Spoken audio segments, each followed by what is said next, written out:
Hi, everyone. Thank you so much for coming. Welcome to the Iowa City Public Library, and thank you very much, Beth Fisher, for helping set this up. We very much appreciate our friends at the Iowa City Public Library.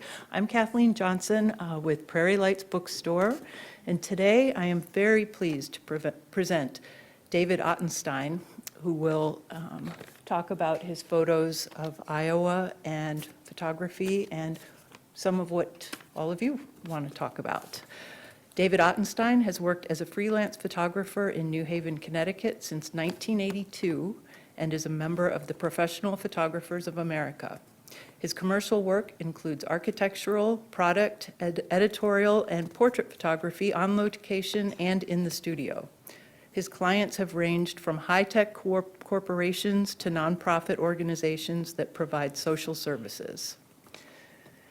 David's strong interest in American history and its culture is reflected in his fine art and documentary work. This interest has led him to photograph interiors of decaying industrial buildings in the Northeast U.S., to the Midwest, and more recently, to the mountains and Great Plains of the American West. Photographs from these projects are part of numerous museums across the country, including the Western Americana Collection at Yale University's Beinecke Library, the Permanent Collection at Grinnell, the Nelson Atkins Museum of American Art, which is in Kansas City, the New Britain Museum of American Art in Connecticut, the Palmer Museum of Art at the Pennsylvania State University, and the Dubuque Museum of Art, and others. Iowa, Echoes of a Vanishing Landscape, his first book, which we have brought here with us for sale. It's a beautiful $75 book, but we're offering it at 25% off, just in celebration of his being here, and we're very excited about it. It was just published just this October. It feels like days ago that it arrived, so. The book contains 89 of David's black and white photographs and includes texts by Alan Trachtenberg of Yale University and Jonathan Andelson, who's director of the Center for Prairie Studies at Grinnell. It explores transformation of the Iowa landscape from one based on the agrarian notion of the small, diversified farm to a landscape geared toward industrial-scale agriculture. These photographs of rural and small-town Iowa depict sweeping landscapes, abandoned farmhouses, grain elevators, section roads, ethanol plants, and many more discoveries that David made while wandering Iowa's back roads and forgotten corners. He spent 12 years on this amazing project and was housed in and out of Grinnell, I believe, at the time that he was working on it. And there's some incredible photographs. We're very lucky to have him here tonight. Please help me welcome David Ottenstein. Thank you.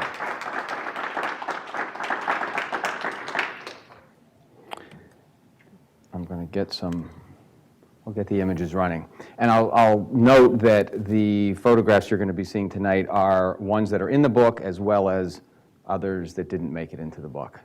A small selection of what I've been photographing. As Kathleen pointed out, I had been photographing decaying industrial buildings of various sorts in the northeast part of the country. When I read a series of articles in the New York Times, I think, probably in 2002 and 2003, that talked about the changing agricultural economy of the Midwest, something which I would guess most of you know well, but to me just didn't really mean anything at first, except for the idea that the changes left behind a lot of unused old buildings. And my American Studies major kicked in and kind of said, oh, I've been looking at decaying industrial America. I wonder about decaying agricultural America. So in April of 2004, I came to Iowa for the first time. I had arranged through a few people that I met on the phone along the way, I had arranged for people in different parts of the state who were interested in meeting me and showing me things, even though I didn't know very clearly what I was looking for. I guess it was a lot of photographic curiosity. But once I got out here and really covered quite a bit of the state in about 10 days, I realized very quickly that I was extremely intrigued, that I thought the state was absolutely beautiful, and I wanted to come back.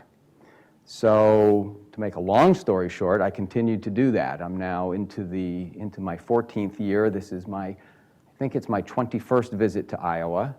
I have produced tens of thousands of images here. When I started, I was photographing with 4x5 film, and gradually made the transition, along with most other photographers, to digital, at which point my productivity increased substantially, and the challenges of producing thousands and thousands of images on any given trip, and then trying to make sense of those and go through those and do, well, for a while it was the film processing on that, and then it became digital processing on it. I never imagined, even in the early years of coming back and producing more photographs, I never imagined that it would be something that would keep me so intrigued and continue to pull me back here. I never imagined that I would be claiming that Iowa was really, felt like a second home to me. On one of my trips, probably around 2007 or so, by that point when I came back and met one of my friends, he put his arms out to embrace me and said, "Welcome home." And that really, really felt good. And that's when I started to realize, yeah, this was another home for me, and a place that just continues to draw me back. I've told some people today that I think I've become kind of an ambassador for Iowa, insisting when people who have driven on Interstate 80 across Iowa to get to somewhere else, and then report back to me about how flat the state is. And I don't get how they see that. Even from Interstate 80, one can see what to me is really my favorite feature, the rolling hills. I find just absolutely beautiful. I would guess, I'm not paying attention to the images you're seeing now, but I would guess that that's reflected in many of the images. I think at this point, at home, I'm somewhat known as the photographer who's always on the road and always going out to Iowa to take pictures. I've been exhibiting there quite a bit at home. One of the things I found, it never really surprised me that Iowans really get what I was doing and welcome it, and are usually really, really good about giving me permission to photograph whatever I'm asking to photograph. But what I have found really interesting and no longer surprising at this point is how wherever I am in the country, and I'm thinking especially in Connecticut, I'm always encountering people who tell me, oh, you know, my grandparents had a farm in Iowa or in Indiana or wherever it might be. So many people that I encounter have a connection in some way to farming, and it almost, I've sometimes described that, I've described to people over the years as I've tried to kind of make sense of why there is always such a strong response and a feeling of connection to the images, and I've almost sensed that somehow it is the roots of farming are in us as Americans, and I don't have to explain to anyone what the pictures represent or why they're important. Everyone seems to get it. I think it was my first trip here, I was still trying to get comfortable with the gravel roads that at first were rather intimidating to me. I was trying to get a sense of, when is it okay to go in a gate or climb a fence for that matter, or photograph something if you don't have permission? So I saw this beautiful hillside with a fence on it that I really wanted to photograph, and I drove up to the farmhouse and knocked on the door, and nobody was home. So I'm standing in the driveway, kind of scratching my head, trying to figure out, what should I do? And way in the distance, I saw and heard a big pickup truck that seemed to be headed roughly in my direction. And sure enough, it turned off of the road and came up the driveway and parked, and I think his name was Dale. rather sternly said, "Can I help you with something?" And I explained that I was a photographer from Connecticut and that I was looking to photograph old structures, and we talked for a few minutes, and he said, "Well, this is my brother's property, but I'm giving you permission. You go right ahead, photograph whatever you want." And he drove off, and I took the pictures. And I was still there about 20 minutes later when he came back, and he thought of a few more buildings in the area that I might be interested in photographing and told me how to get to them.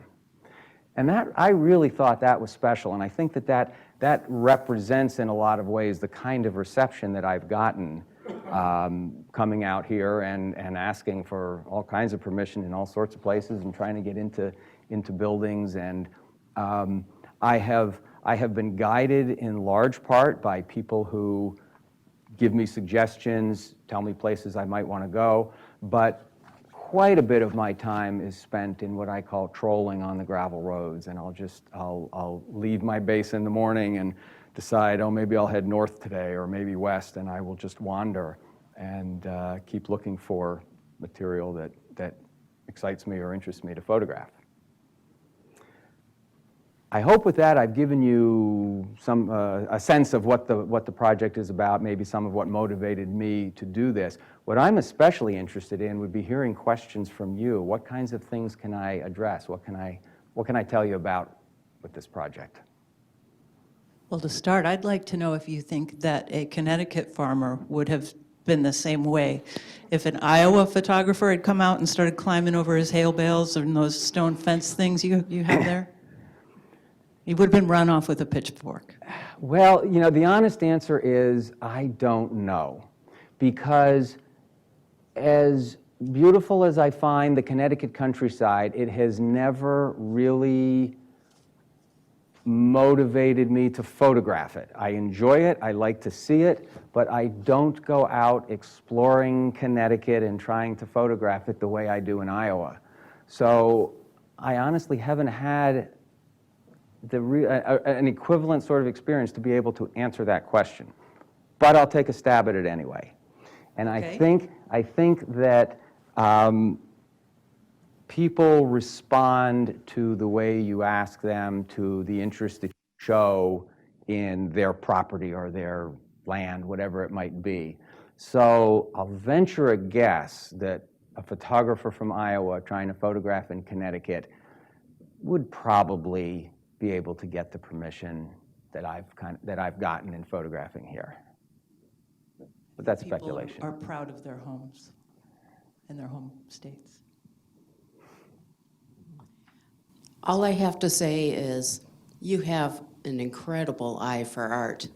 I got here a few minutes late, but I sat down and immediately said, wow. So I'm very impressed.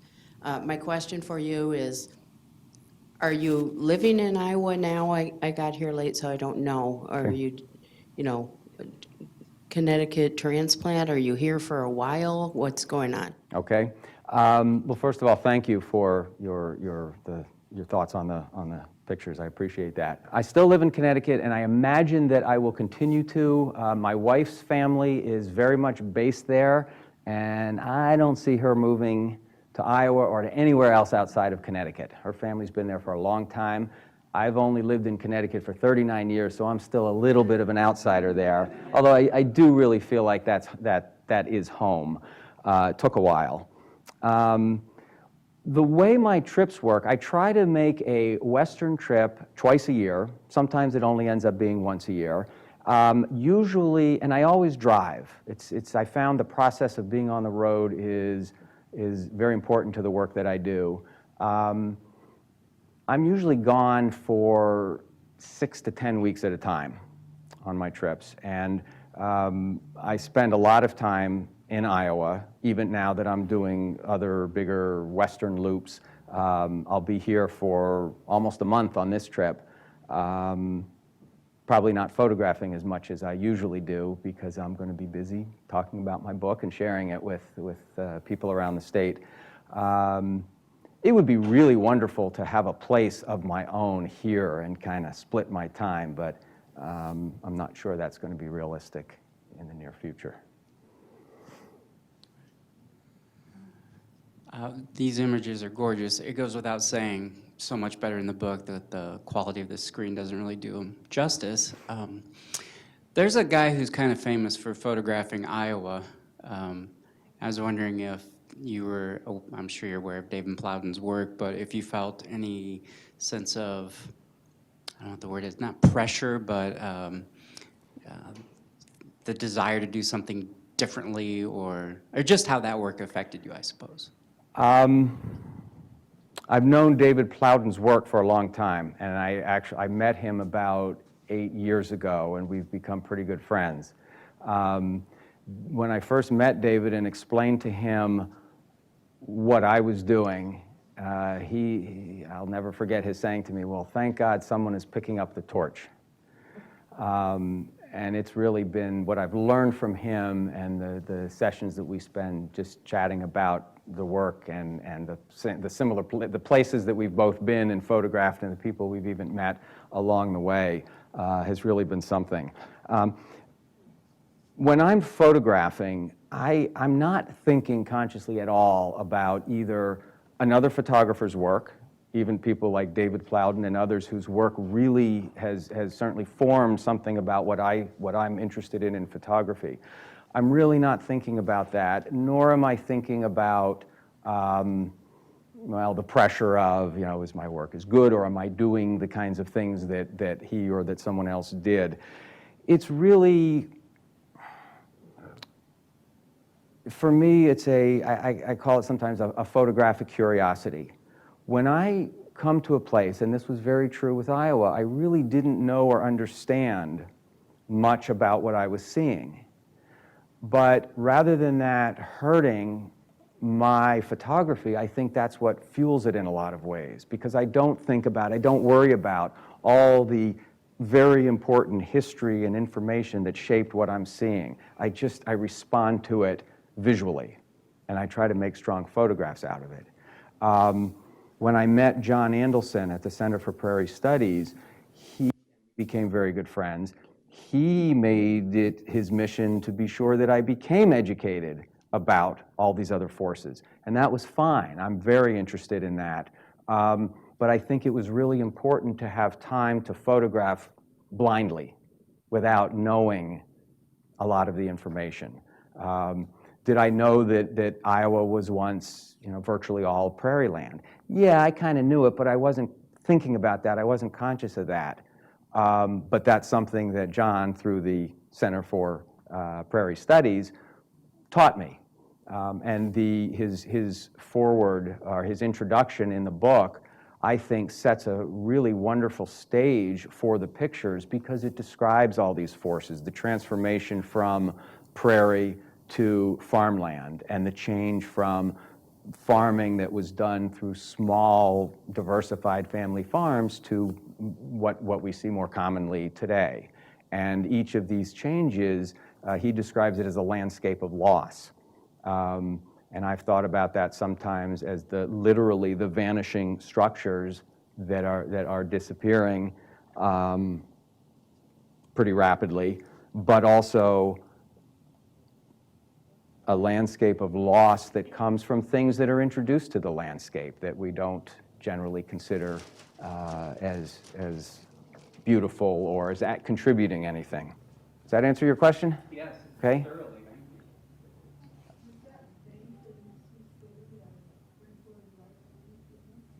It is, it's the county courthouse. And no, it was not a Frank Lloyd Wright building, but I believe, I can't remember the architect, but I think there was some, I don't think it was Sullivan either, but I could be wrong on that. I have a couple questions. One, I want to say that the first thing that struck me is, you have a really classical form in your photographs, and the tonalities are exceptional in the book. The prints look beautiful. Thank you. And I think you've captured a lot of the things that Native Iowans love about Iowa. I mean, when we watch those lines through the fields and the grain elevators, and it's beautiful. And thank you for capturing that. I have a question though. When you were out photographing, when you saw something that was modern, that was sitting next to something that is fading away, did you make was that a decision to never frame the photographs so any of the newer objects were juxtaposed next to something that was older? Okay. That's one question. Yep. And then, and then there are the windmills, so. Okay. No, that's Anyway. a really good question. Anyway, and then my second question is, some of them look like they're infrared, are they? No. No. Okay. There's an easy one. Let me go back to your first question. Because the answer is that my feelings about that changed over time, which makes sense. 13 years is a long time to be photographing the same subject matter. When I started, I was allergic to the modern something that intruded into what looked like something that maybe David Louden could have photographed 40 years ago. I was especially bothered by relatively late model automobiles in pictures. But you may have seen that there's a town, maybe Rockwell, that has some very contemporary cars in it. I also I wasn't interested in photographing farmhouses that had been fixed up and cleaned up. So the answer in simple form is, yeah, I didn't want to see those things. I didn't want them in my pictures. But that really changed over time. When you see the wind turbine farms, the ethanol plant, that I came to more readily, though, because that was completely different. It wasn't a mix of the wonderful old and the classical with something modern intruding on it. It was something modern, and I've always been intrigued by construction sites and big machinery and things of that sort. I also, by the way, this maybe addresses a question from earlier, I have discovered that when it comes to industry and business interests, people are much nicer in Iowa about giving me permission to photograph them than they are in Connecticut. It's really hard. There's almost a knee-jerk reaction. If I go ask somebody who owns an old industrial building, if I ask them to photograph it, it's as though there's a legal worry, oh, he's going to show, some of the contaminants that are in the building, or it's... You didn't ask to go into a hog confinement. You would have had the same thing happen to you. Correct, and yes. And I have tried, but yes, I understand that there's some legislation that would even make it, that could put me in jail for photographing, yes. Very true. I've even pushed myself sometimes to photograph the hog confinement buildings, and I've probably produced a couple of images that are, they're okay, but visually, they're just not interested. There's a huge egg producing plant, with chickens, lots of them outside of Grinnell, and Grinnell has been my base in Iowa for many years. And I've been intrigued by that one in a similar way that I'm intrigued by the wind turbines. They draw me like a magnet, and I try to stay away from them so often because it takes a lot of time. They're driving around, they're trying to find just that right vantage point that gives you a good image of them. I find it's very time consuming, but sometimes I can't help myself and I spend half a day photographing them. Did I finish answering your question? I feel like I sidetracked myself and maybe didn't come back to where I was. Yeah, there were a couple that looked so much like infrared that that was just a matter of the light. Probably. And, maybe if it was The foliage was white. yeah, if it was, no, there are filters in the Lightroom software that I sometimes use that or I'll simply take the greens or the yellows, even in black and white, and lighten or darken that way, so it could give us some sense of that. But for the most part, I'm not doing really substantial changes to the images that would produce it. I'm sorry, keep asking questions. Do you feel that now that you're using digital instead of 4x5, that you're less contemplative when you're out photographing?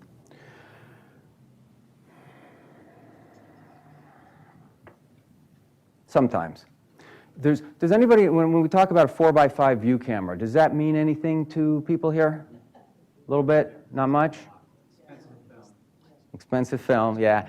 Very briefly, a 4x5 view camera is, even though the cameras that I use were pretty modern machines, they are the type of camera that you might sense from 19th century. Big camera, a bellows in the middle, and a dark cloth over the photographer's head in order to look at the ground glass and see the image. That's a 4x5 view camera, and the negative is 4x5 inches.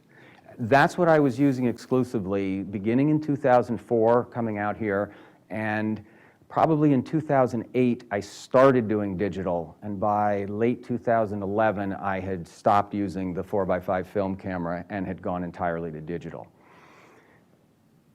The question is really good because it is such a different way of working. With a 4x5 view camera, you don't take that many pictures to start with. It's slow. It takes a while to do the settings. For the way I worked is I would always do a Polaroid in order to see what I was getting better, and then eventually you take a sheet or two of film, and then I process that by hand. So when I came back from a trip to Iowa and I was only shooting with the 4x5, I might have 350 sheets of film with me, which represented about half as many actual photographs. And now when I come back from a trip shooting with digital, I could easily have 8,000 to 12,000 digital files, though that does not mean 8,000 to 12,000 unique images, and that's a longer story I'll stay away from for now. But working with 4x5, one really did look and study and think, what's the photograph I'm trying to make here, before you even perhaps started setting up the camera. With shooting digital, I try to be on a tripod, which is how you had to use the 4x5 camera, though sometimes I'm shooting handheld. And rather than looking and studying so carefully, I might do that through the camera. I might be taking pictures and photograph a building from all sides rather than walking around it 4 times and deciding where's the viewpoint that I really want. So in some ways, yes, I'm shooting more and thinking less, but what that really means for me is then there's a lot of thinking and studying to do later when you're sifting through all the images. You're still, you're looking at, let's just say, 20 very similar images. And now I select from there the one that I might have taken had I been there with the 4x5 camera. It's different, though. It's different. But I mean this as a compliment, that your digital images, I'm not sure which ones are digital and which ones are from 4x5. Right. Look very much like 4x5, and maybe that's a really old school thing to say, but I'm old. I'm happy to hear that.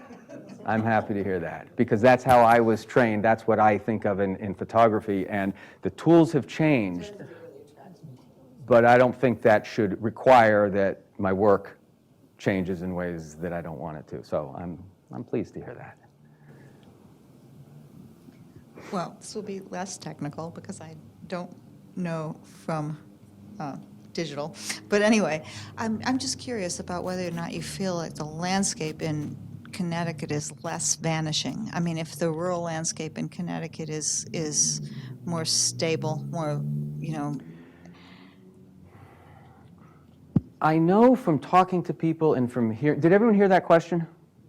Because I'm not sure the mic was running, but question is, do I think that the landscape in Connecticut is perhaps more stable than the changing landscape in Iowa?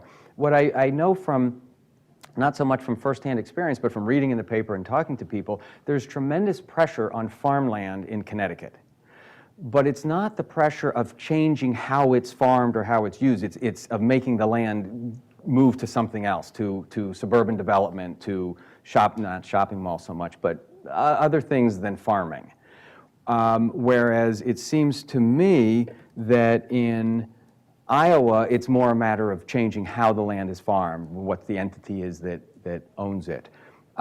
So I know that farm land is disappearing in Connecticut, and there are efforts or nonprofit organizations that have formed in order to try to simply save farmland and support farming there, because it's important there too. So I think that's really, it's a very different, I think that when I talk to people about the what I've described for many years as the vanishing architectural landscape of farming in Iowa, some people might understand that in Connecticut as the same thing going on, where the farmland is disappearing and you know, towns and cities are just spreading out all over the state. It doesn't take much to, let's say, correct that notion and to just explain that difference. I also think that because there are a lot of, particularly houses in Connecticut that date from the 18th century, it's hard for those in a lot of ways to disappear. People don't want them to, but where there's, let's say, a commercial interest that does feel it would be better to get rid of that house so they can build such and such, then there's often pretty strong efforts to stop that. Here, what I have found is, there's a barn that everyone's been looking at for a long time, but land prices go up and farm machinery gets bigger, and there's lots of reasons to get rid of that. And it seems that my impression has been that, yeah, you just kind of do it, and it hurts. No one seems to be in a rush to eliminate these things, but for varying reasons, they're still disappearing. And of course, sometimes it's because it wasn't worth putting the money into it to keep the structure sound, so it eventually falls over. Yeah, because actually, upstate New York is a lot more related to Iowa probably than Connecticut. Like certain of those, there's a couple of those old houses with the bay windows that look like Hopper in your. That look like what? Edward Hopper. That look like, yeah. Yeah. Anyway. I've been telling myself for a long time to do a short trip and just go into upstate New York, which I've done a little bit of, because there's lots of old industrial things for me to photograph there, and there's lots of old farming. But when it comes down to it, for some reason, I can't seem to get myself motivated to go do a 5-day trip there. I'd rather get in the car and come here. I know. There's some communities, primarily south of Iowa City, and they are farmed by people who might be like Mennonite. And some of the equipment that they use is unique because in some of their cultures, tractor without rubber on their tires and that sort of thing. And they do other sort of traditional type of farming techniques. But I think at some level, some people who are part of that culture have an aversion to being photographed. And I wonder if you've come across some of those communities. I really haven't. I've seen Amish communities I think particularly in the north, central, and eastern parts of the state. I don't know, I haven't been especially interested in seeking out or trying to photograph those communities. I grew up in central Pennsylvania, surrounded by a lot of Amish and Mennonite communities. And I had a very good friend, much older than me. He was kind of a mentor to me when I was in high school studying photography. And for about 40 years, he photographed one pretty small valley that was mostly an Amish community in Pennsylvania. He published books on it, wonderful photographs, really tremendous photographer. And sometimes I'd go out photographing with him when I'd go home to visit in central Pennsylvania.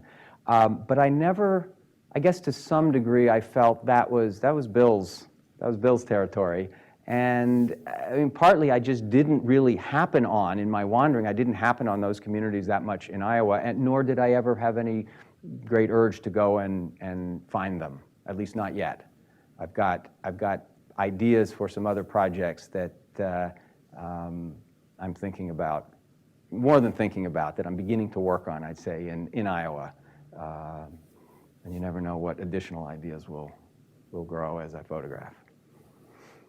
Well, what were some of the physical or environmental challenges of getting a lot of these? Because I'm wondering, you have to capture different heights and different angles in all kinds of weather. And just wondered what that was like and how you worked with it. Twice I've come out in the winter, hoping to catch lots of snow on the ground. And I succeeded in that. One of my trips, you guys I think had, that was either winter of 2009 or 10. There was what I understand to have been record snowfall about the time I got here. And as I kind of suspected, when there's a whole lot of snow on the ground and it's in the middle of the winter and the wind is blowing like it tends to so often here, it's really cold. I didn't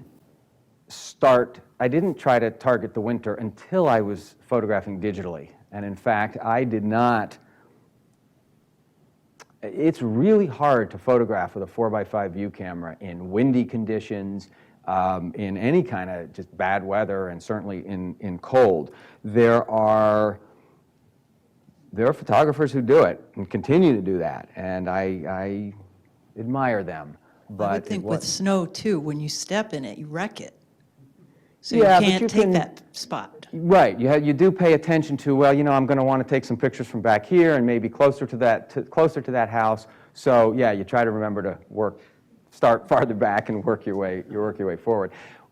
In direct answer to that question, though, one of the experiences that just really does stand out is the ditches along the roads in Iowa. We don't have those in Connecticut for the most part. And part of it is that they're very deceiving as to how deep and steep they are. If they're growing with weeds and stuff really high, you just can't see that, and you don't always know or always even remember to check for whether or not there's water in the bottom of the ditch when you go down it in order to come up the other side and get a good view. So I had to learn about negotiating things of that sort. The wind, though, I hadn't really thought about it before. The wind is a big challenge. I remember photographing a picture, it was probably in 2005 on one of my trips that year. It was such a windy day, I felt like, I guess I can't really take any pictures today with the 4x5 view camera. Part of it is even handling the dark cloth to go over your head. I have one that has weights in it to help hold it down, but not against the Iowa wind. And I remember kind of hunkering down inside a somewhat collapsed small, I guess it wasn't really a barn, it wasn't a corn crib, some small structure, just to be out of the wind, and then trying to, is there a view I can take from inside here and keep, so I could keep working and not just sit the day out because the wind was so strong. But those challenges become much less of challenges with a digital camera, especially a digital camera on a tripod. It's a pretty good, it can work against the wind fairly well. Well, did you have to set up ladders in ditches or have some fella help you with his cherry picker or, No, you got but- all that farm equipment right there. Well, there have been times that I've had assistance of that sort. My friend Howard, whose farm I stay on outside of Grinnell now, and where I've tended to stay for most of my visits for a long time, did you see that last picture? Okay. That was a case of, I had taken pictures of the outside of that. That's Kent Chapel, which is to the east of Grinnell, maybe near Lake Ponderosa. Does anybody know that? Okay, is Kent Chapel near there? Do you know? Is the Kent Chapel near there? Okay. That, by the way, is a building that has since been beautifully restored and is in use again. It was at a point where if something didn't happen with that building soon, it was just not going to last much longer. But early on, I hadn't figured out as many ways as I have now about how do you find the person who might own this or might have a key to let you in. My friend Howard, who knows lots of people and isn't afraid of or intimidated by very many things, boosted me up onto his shoulders so that I could climb in through the window, which I would not have done without a local person to encourage me to do that. And then he handed all my 4x5 equipment into me through the window, and I was able to get that picture. So, different. Wow. Do you do your own printing? Do you do your own printing? Yes, I do all my own printing, all my own processing. What do you use for a printer? I'm using I have an Epson 4900 and an Epson 7890. which is pretty much the same printer but takes bigger sheets of paper or rolls of paper. Well, this is your first book, right? Yes, it is. What was the process of putting it all together in a book form like for you, especially because you obviously have to work with a publisher? Well, I guess there's maybe two categories of addressing that. One is the work and the difficulties and challenges of let's say, even determining which pictures are going to go in it. That's what I think of most. But are you thinking more in terms I'm of thinking of what kind of paper are you going to print this on? What, is this black enough? Is this, this is too shiny? Yeah. All that stuff that, like, you people care about. Yeah, it'd be really nice to not care about that stuff. I suspect. That's the outside of Kent Chapel, that last picture, the one with that I took the pews inside. In working with my publisher, did it really go through the whole selection, 169 images that quickly, and then, all right. So we'll go here. If people are tired of looking at them, we could also stop the images and turn up some lights and just talk. But I became, I think, I'm pretty sure, more hands-on in the process of producing this book than even a lot of other photographers normally are. I had a lot of flexibility with the publisher, and I pretty much ended up picking the printer, the printing press that I wanted to work with. And rather than going to a Canadian printer, because they're considerably less expensive than American printers, first of all, I just really wanted this book to be produced here if I possibly could, and I really wanted to be able to be really hands-on in producing the book. So I ended up picking Kennelly Printing, which is in a town right next door to New Haven, in West Haven, Connecticut, and I spent a couple of months there. So I was involved in every aspect of this. You mentioned printing the paper, or choosing the paper. There was a paper we kind of saw as a default. This is what we're probably going to use. But Anthony, who's a third-generation printer at this company, and he's training his son now, who will take over, which I'm really impressed with that. He wanted to work with me. He wanted to do this book, and do it right. He understood from knowing me something of the level of perfection that I wanted in it, and he's like that as a printer. Great. So we were doing some press checks where we actually took a number of my images, put them on a sheet, and put it on press well before we were even ready to start printing the book, and testing different papers and ink combinations. And he had gotten a hold of another paper that was considerably nicer than the papers I was assuming I would use. And when I saw it printed on that paper, I had to have that one.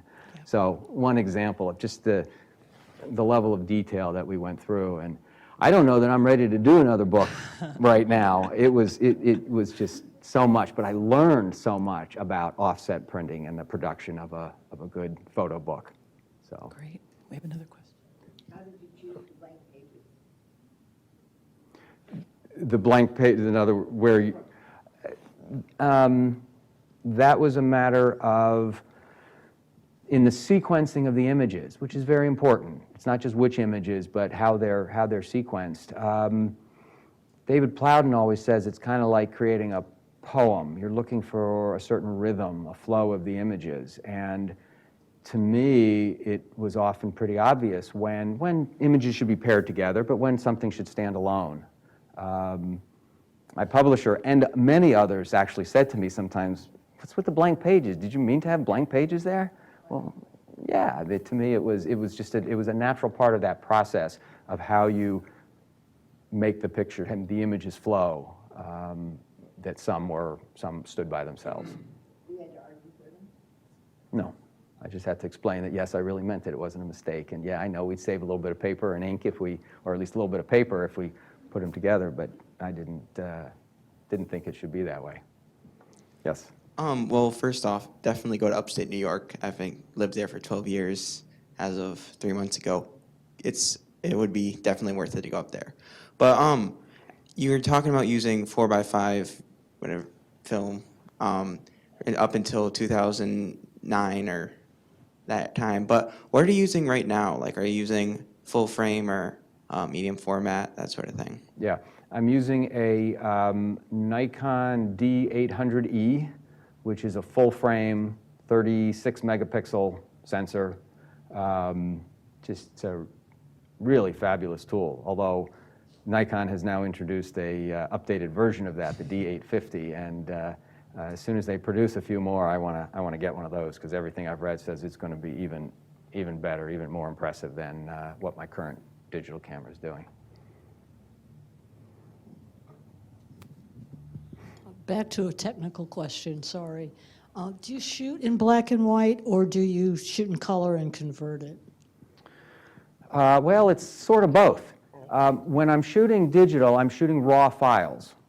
And that means, by definition, they contain all the possible information, which means they're color. But when I go out to photograph, I set the camera to show me a black and white image on the back of the camera.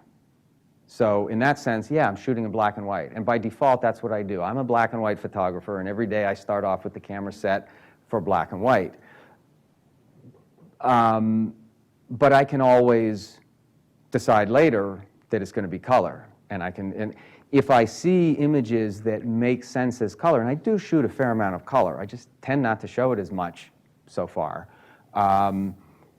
If I see something that really it should be color and I'm still interested in photographing it, then I just say, okay, show it to me as a color image. So it's really, you get a lot of flexibility with digital.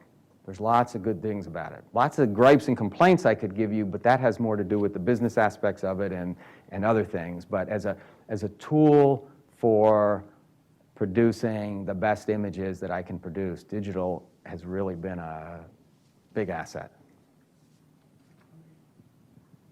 Yes? I know that this question has been touched on in some other questions, but I'm wondering if you can speak more specifically to your interest in industrial decay. Is it a question for you of documentation, of kind of preserving something, or is it more of an aesthetic question or something else? I'd say it's an aesthetic question. In fact, I will even say that I didn't come to Iowa, and I didn't start photographing in Iowa to document what's disappearing from here. I came to make pictures that excited me or appealed to me. In the process, and in my falling in love with this place, it became quite evident that a really good additional reason for making these photographs was to document and preserve something that was not going to be here, something that I simply felt should be recorded so that it is preserved. And it was, back to your question, it was probably it was my interest and my major in college of American Studies that helped me make that translation from what I had access to at home, industrial America, to come here and do this, because I see them, those two are so closely connected, at least in my mind.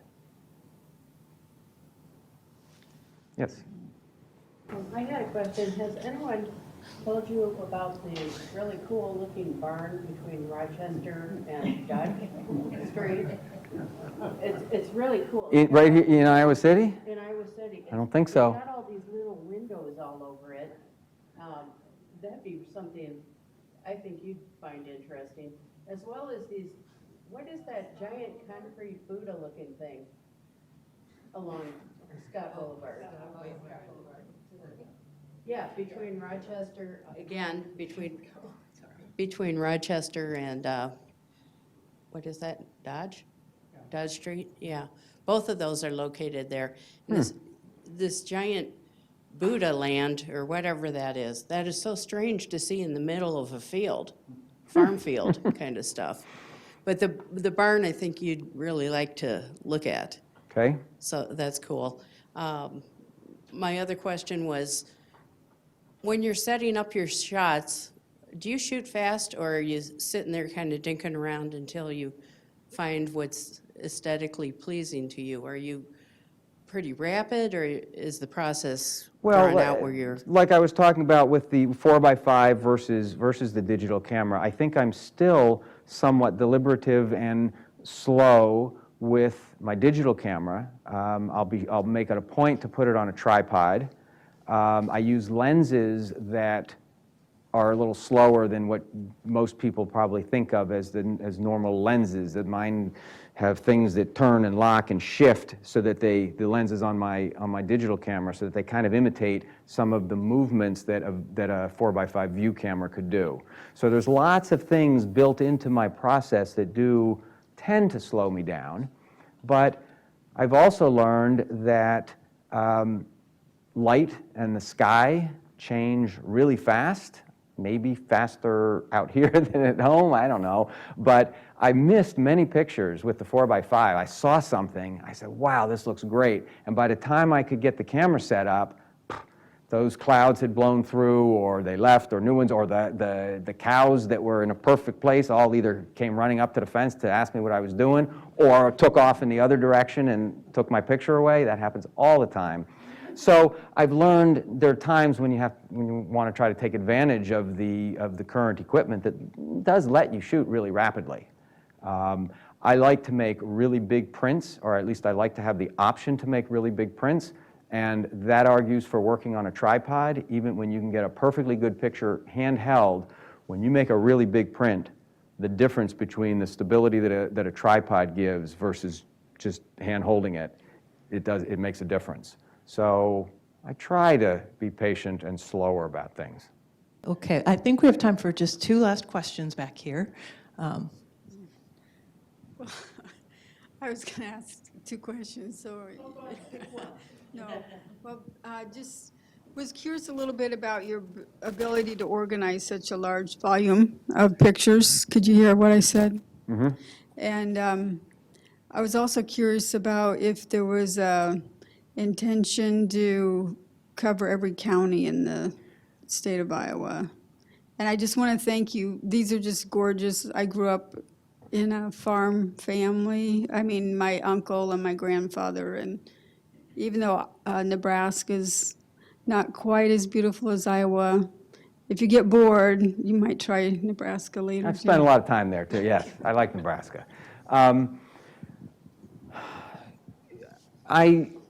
I don't think that I've been in every county in Iowa.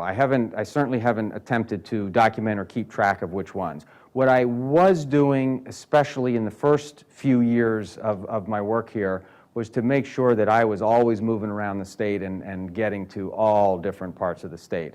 I don't think that the book really represents that, but that's not what I was trying to. I wasn't trying to be fair to all parts of Iowa. I was trying to, tell a story, work with images that really meant something to me. The pitfall that I came into was when I started making a lot of really good friends in the Grinnell area who were really happy to just let me come and stay with them whenever I was out here. And that became a really nice way to be working, to not be constantly moving from one motel to the next. So I really took advantage of that. But what that meant was I started really photographing extensively in Poweshiek County, Jasper County, Tama, Marshall, and then Mahaska and some others in that region, which I think was good and bad. I mean, it would have been really nice to know that I photographed everywhere in Iowa as thoroughly, but that's not really possible. So I think it's been really good that I've gotten to know an area in as much detail and depth as I've gotten to know this area. So that's how that's evolved. Okay, David, one final question. When you're just driving around in your car, what lens is on your camera? You're just in case I see something cool. What lens is on your camera? Well, most of the time, it's whatever lens I used for the last picture I took.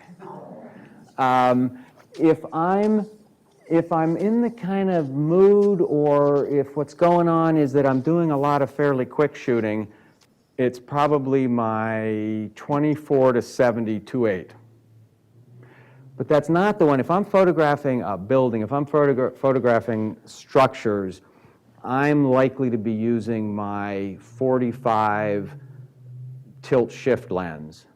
And if it's not that one, it's my 24 tilt shift lens. I don't know, most people, does anybody know what a tilt shift lens is? We got one, two. It's these, I'm not going to give you the details about it, except that it's a tool that an architectural photographer, which is what I did a whole lot of in my commercial life as a photographer, it's a tool that we use to keep, if you notice in most of my buildings, everything's parallel. If you take a regular camera, a regular lens, and you point it at a building, if you point it up a little bit or down a little bit, you're going to get convergence. It's not going to be parallel. Architectural photographers and photographers like me don't like that. So with a tilt shift lens, your camera can always stay, the film plane or the sensor is always parallel to your subject, and then the lens, you have dials and knobs on it, the lens splits in half, and part of it moves up or down. And that's how you can reframe the image that you're photographing. They're expensive and they're cumbersome and they're slow, but they're great lenses, and so that's what's likely to be on there. That's what the back or the front did. It could shift up, down, left, right. So this lens can't do that as much or as well, but it's a lot better than nothing. Okay, well, we're about out of time, but David, I want to thank you. I think you are getting a feeling of some of the appreciation that is in this room for your work. We've got a room full of people who live in Iowa, at least right now, and there's a lot of pride in our state, and as someone who works with books all the time, there are a handful of books currently in print that feature photos of Iowa. And you've captured our state gorgeously, and we so appreciate it. And David will be happy to take further questions from you as he signs copies of the book. If you'd like to buy the book, you may. Thank you so much, David Ottenstein. You're very welcome.